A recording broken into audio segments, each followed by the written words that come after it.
everyone, welcome back to Alice and the Giant Bookshelf. In today's video I've got a tiny book haul and I'm going to be unboxing my new book from Mr. Bees.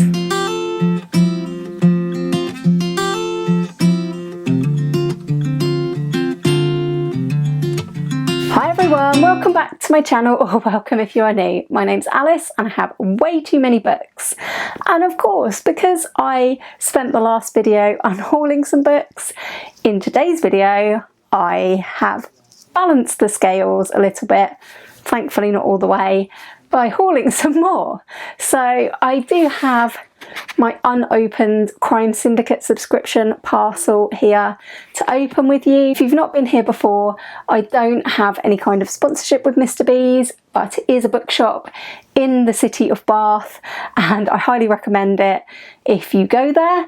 And if you don't go there, I will link their website in the description down below, because they have been sending me a book every month, and this was a Christmas gift from my mum last year. So it was for one crime or thriller book every month that they would select for me, and every month they send me an email to tell me what it's going to be, and every month I don't click through the link on that email because I like to have a surprise and I like to unbox it on here.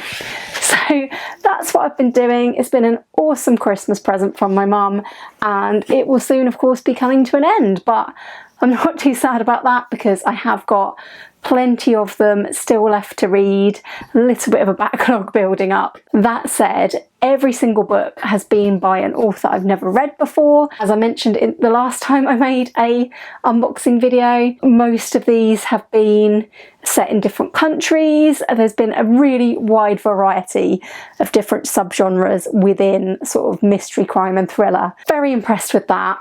And although I say there's a tiny book haul, it is just one other book to show you this time, and this was a gift from my mum as well.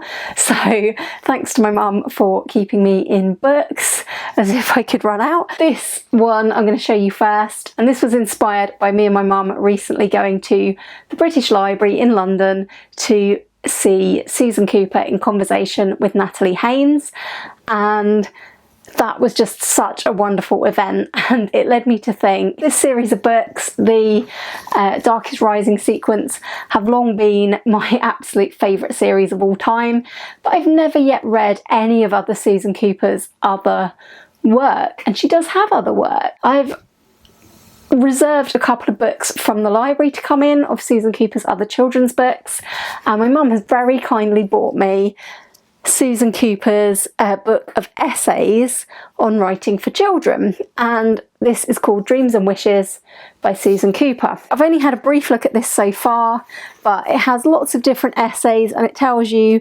which year they were written in. These were mostly written in the 80s and 90s, but there are a couple from the 70s as well. I found out about this book because Susan Cooper actually had this book with her at the talk that we went to, and I thought, oh, I didn't know she'd written any non-fiction, so I may well dip into this for non-fiction November, as we're still in November.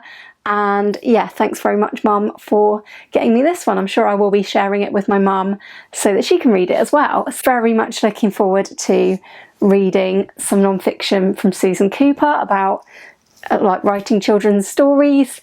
And let's get straight on to the unboxing next. So we have my Mr. Bees parcel. I'm going to open it. Oh, the opening's not usually the tricky bit, but don't seem to even be able to get the box open today. It does feel quite a lot thicker than some of the months. Oh, it is a bit of a chunker. I don't know what this is going to be. Every month it comes in this detective sleeve with the called detective there in his office, and I can see the name Matthew Richardson here, and this is another author I've actually never come across. Can't really see anything else except for a quote that says, "A breathtaking thriller, a classic in the making." And there's some quotes on the top here that say breathtaking and brilliant. Let me see if I can get this off. It's so large I can't actually get the cover off this time. Always the bit of the video that takes the longest.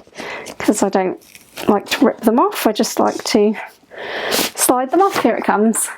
So this is called The Scarlet Papers by Matthew Richardson, and the Sunday Times have said on the front here, the best spy novel of the year.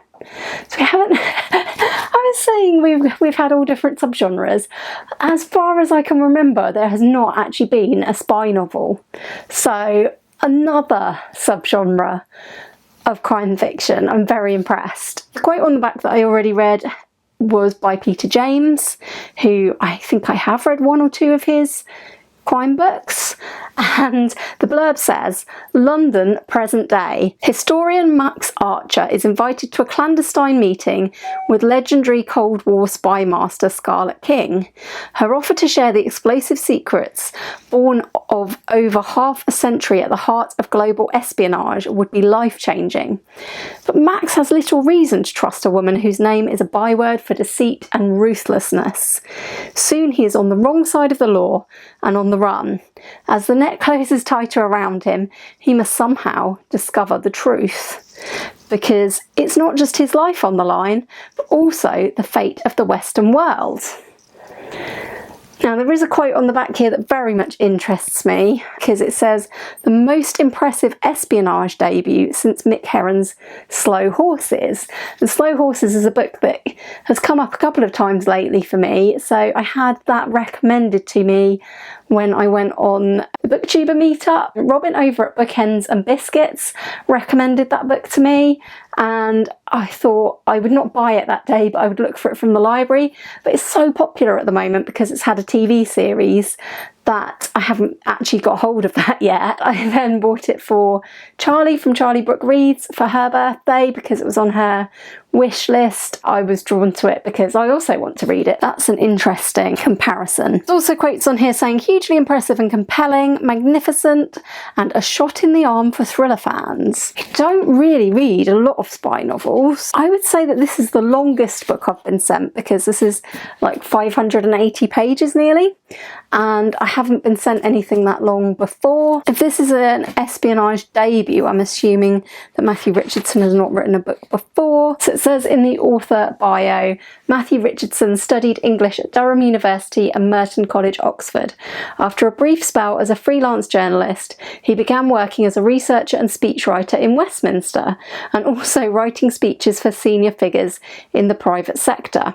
He is the author of My Name is Nobody and The Insider. Interesting. Some of the quotes say that this is sprawling and ambitious. It also says it's filled with fast-moving action and a fine line in threat. Yeah, I'd be very, very interested to get to this one. The Scarlet Papers by Matthew Richardson. So I don't know when I'm going to get to this one. I say this every time, don't I? I'm thinking I would like to start my one that was set in Victorian times quite soon. Can't remember what that was called off the top of my head, but I'll put a picture up here. And I would like to get to some of my backlog very soon as well. I've got this one that was set in 1715, and this might be sort of spy-ish, but obviously historical mystery. And I've got City on Fire by Don Winslow, which I think is probably the most I'd heard of a book before it was sent to me. I think that one's kind of an out-and-out thriller about two criminal empires. I've got On Java Road, which is set in Hong Kong. I'm not too sure what that's about, but that is probably the smallest one I've been sent. And last month's pick was Everybody Knows by Jordan Harper, and this one sounded like it was an edgy crime fiction set in Hollywood. Eager to get to those four and to this new one, and also the one I've got beside my bed that I was supposed to read in October and did not. Very excited for this one. Let me know in the comments, do you read spy thrillers? Have you heard of this one or Matthew Richardson? If you don't have a comment to leave today about either of these books that I've shown, then maybe leave me some sort of spy emoji. Thanks for watching today. If you have enjoyed this unboxing, please do leave me a thumbs up and consider subscribing if you haven't already. And I will look forward very much to seeing you all again soon for another video all about books here on Alice and the Giant Bookshelf. Bye for now.